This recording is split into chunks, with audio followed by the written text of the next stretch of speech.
In this video, you're going to learn the 6 required DOT drug and alcohol testing that is required according to Part 382.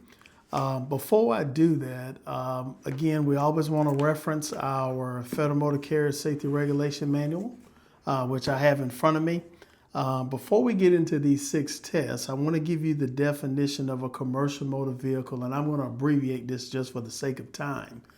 But according to 382, which covers the section of the part of the regulations and the 49 CFRs, 382.107 is the definition section under Part 382. So a commercial motor vehicle, or a CMV, means a motor vehicle or combination of motor vehicles used in commerce to transport passengers or property if the vehicle is 26,001 or more pounds, okay?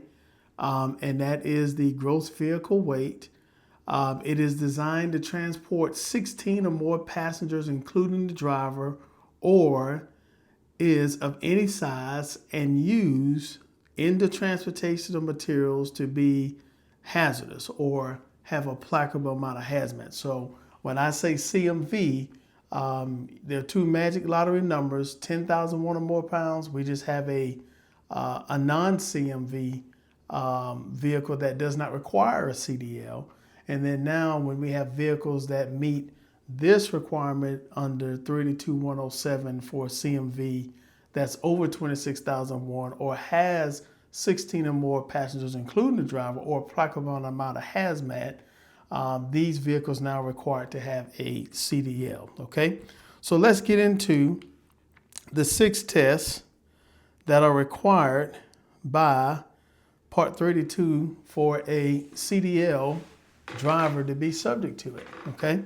So according to Part 32, Subpart C, the tests that are required, there are 6 of them. Number 1 is pre-employment testing. You can find that in 32301.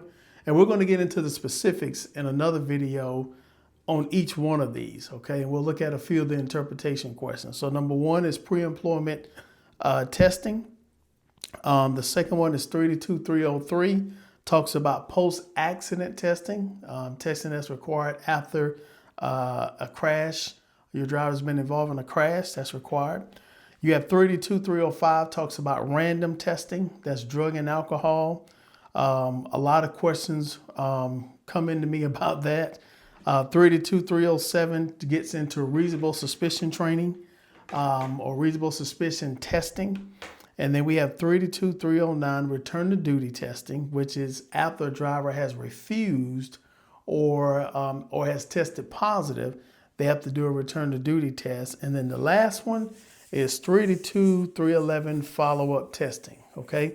So these are the 6 required drug and alcohol tests according to Part 382, Subpart C, tests required: pre-employment testing, post-accident testing, random testing, reasonable suspicion testing, return to duty testing, and follow-up testing. I hope this video has been very informative to you. Please like, subscribe, and comment your biggest safety challenge, and we look forward to seeing you in the next video.